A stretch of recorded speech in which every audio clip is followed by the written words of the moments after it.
One day one sirah Rasulullah.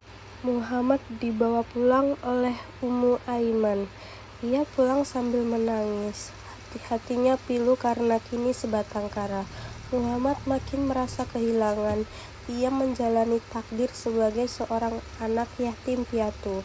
Terasa olehnya hidup yang makin sunyi dan semakin sedih. Baru beberapa hari yang lalu, ia mendengar dari ibunya cerita keluhan duka kehilangan ayahandanya semasa ia dalam kandungan. Kini, ia melihat sendiri di hadapannya. Ibunya pergi untuk tidak kembali lagi. Sebagaimana ayahnya dulu, Muhammad yang masih kecil itu kini memikul beban hidup yang berat sebagai seorang yatim piatu. Ketika tiba di Mekah, Abdul Muthalib menyambut kedatangan cucunya itu dengan rasa iba yang dalam.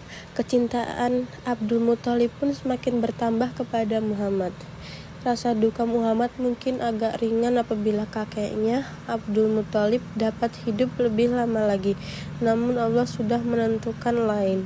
Pada usia 80 tahun, sang kakek pun meninggal dunia. Saat itu, Muhammad berusia 8 tahun. Ia mengiringi jenazah kakeknya ke kubur sambil berlinangan air mata. Kenangan sedih sebagai anak yatim piatu membekas begitu dalam pada diri Rasulullah, sehingga di dalam Al-Quran pun disebutkan ketika Allah mengingatkan Rasulullah akan nikmat yang dianugerahkan kepadanya di tengah kesedihan itu. Alam yajidka yatiman fa'awa. Bukankah dia mendapatimu sebagai seorang yatim, lalu dia melindungimu? Surah Ad-Duha ayat 6. Wa wajadaka dholan fahada.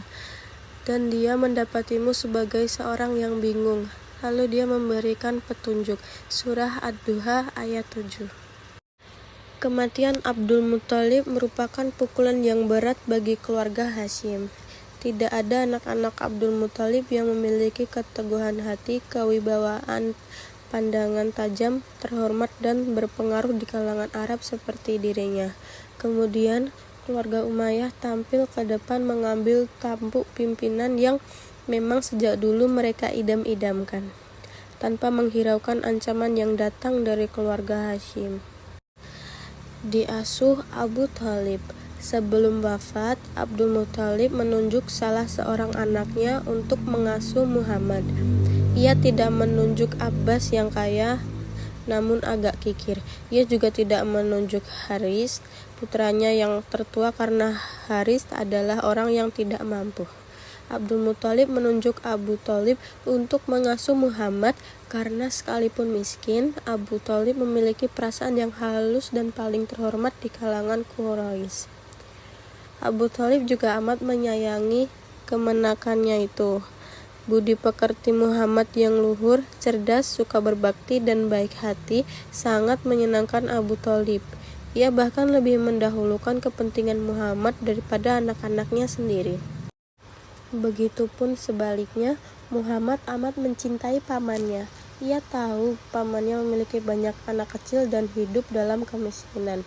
Namun demikian, pamannya tidak pernah berhutang kepada orang lain. Abu Thalib lebih suka bekerja keras, memeras keringat untuk menafkahi keluarganya. Karena itulah tanpa ragu, Muhammad ikut bekerja seperti anak-anak Abu Thalib yang lain.